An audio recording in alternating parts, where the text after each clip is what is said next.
Hey guys, welcome back.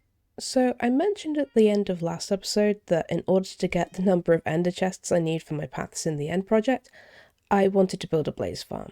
And I think the spawn I want to use is this one in here. Oh, that guy's gonna hit me.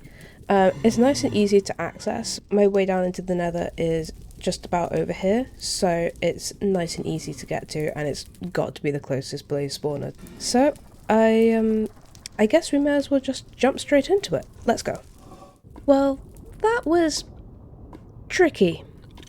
Honestly, I recorded the full process of making this farm, but blazes kept spawning, so all the footage was a mess of fire and blazes and general sadness, so I'm not going to subject you to that. However, I did manage to capture this wonderful death. Yeah, I'm once again very thankful for the grave mod I used, because otherwise that definitely would have been a full rage quit moment. The farm design I used is by Oink Oink, and I followed their tutorial, which was really easy to follow. I'll put a link to it in the description. And then I just added some decoration. I made this little pixel art blaze, and it's very simple, but I think it works well, and I really like it. But down here is not decorated at all. I will do this at some point, but I need to think about it a bit more and think about what I want it to look like, so I'm just gonna leave this for a bit. However, the most important thing is that the farm is working, and is therefore going to provide all of the blaze rods I need to finish off the paths for my end project. We're not going to talk about the fact that I definitely killed enough blaze while making this farm to get the blaze rods I needed. We don't need to talk about it. So, with the blaze rods safely secured, it's time to finish building the paths, and maybe talk a little bit more about the plans for the hub. So, I was thinking about what would be in a hub, and honestly, the main thing I could think of was shops, right? Like, you go to this big hub between places, and there's shops and kiosks along the road and things like that. And also, it really needs to feel alive and bustling, or I think it's just gonna fall completely flat. Now, there's only so many ways to bring movement into Minecraft, and one of those really fits in with the shop idea. Yeah, villagers. I'm almost definitely going to regret this in the future, but I want to have a bunch of villagers in this place, both locked in place for actual trading and wandering around for ambience. Although villager AI is challenging, so we'll have to see if that pit works. Now those are some lovely paths. I'm actually really excited by how this project is going. I think it's going to turn out super cool. But in terms of what's going to go in each quarter, bearing in mind that I haven't actually planned any of this out properly or built it in creative, my current plan is to have a library, a blacksmith and an archery range, a church over here, and then some market stalls over that side. And I think that should cover most of the villages I want, and also have a good range of builds to tackle. Obviously, it might change when I actually get around to designing it, but for now, that's the plan for this place. But I think it's time we move on to something else. That something else being these giant obsidian pillars.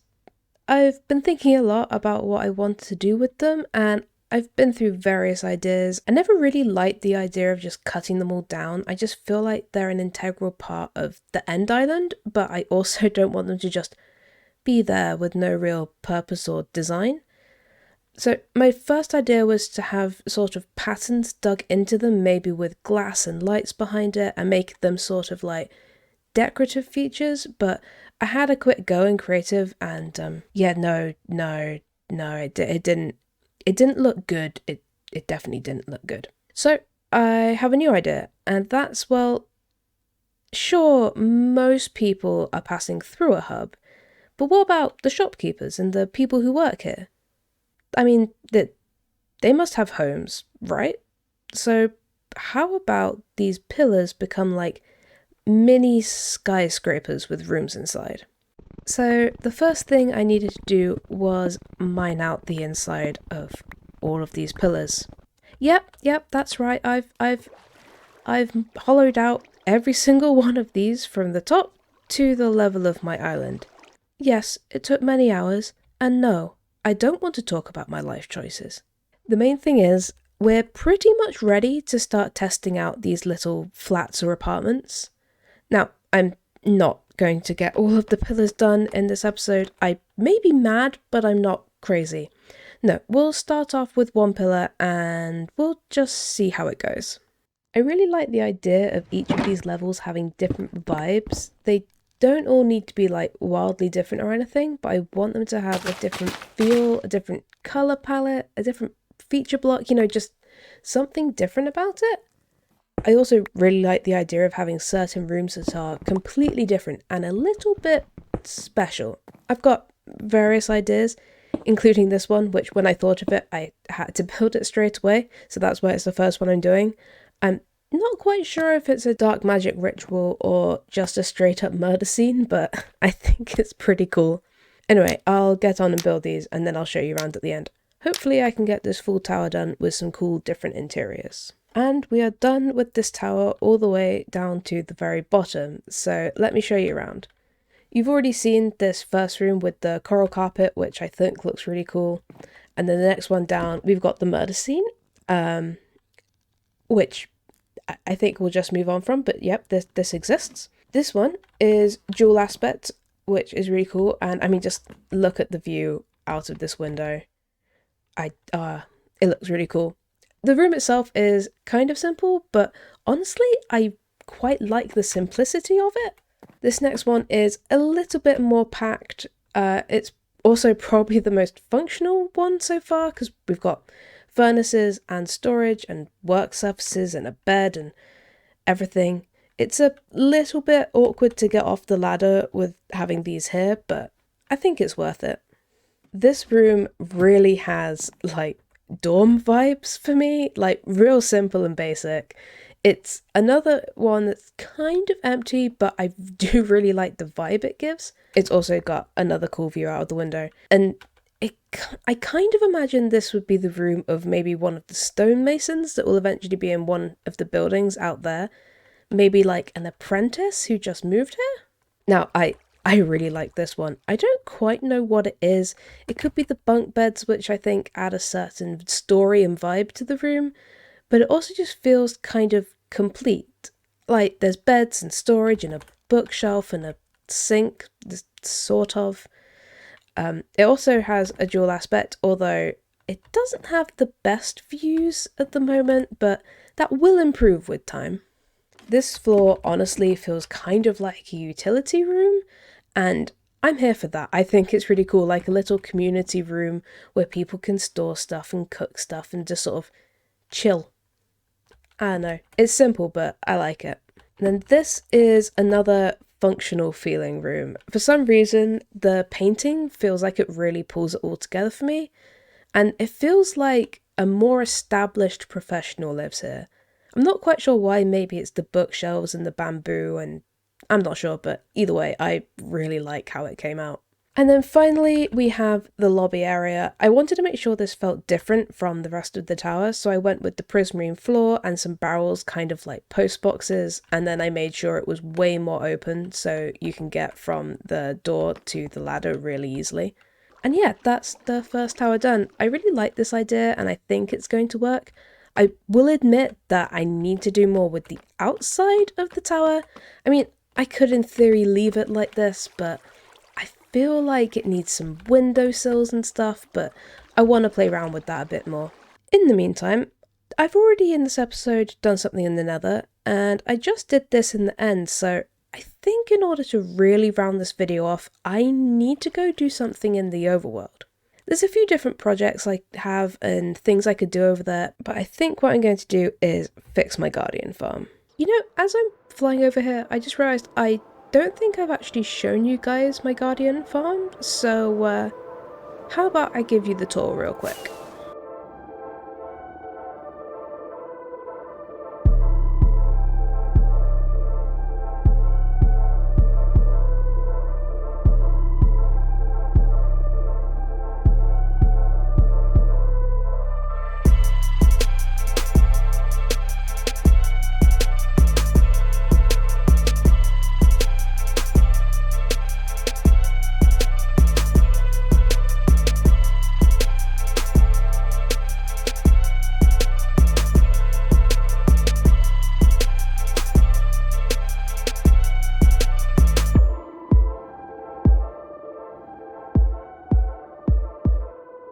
Not gonna lie, I'm really proud of this project. It's like the first big project that I took on in this world, and I think it came out super good. However, unfortunately, one of the sides of the farm doesn't work quite right and the guardians keep getting stuck, so let's fix that.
Okay, that seems to be working a lot better now. You might have noticed that the water looks kind of weird below the farm. It's just because the water is linking up with the waterlogged stairs that I've got up here, and it doesn't seem to mess with the farm too much, and I really don't want to give up this look, so I just leave it the way it is, but it does look a bit weird.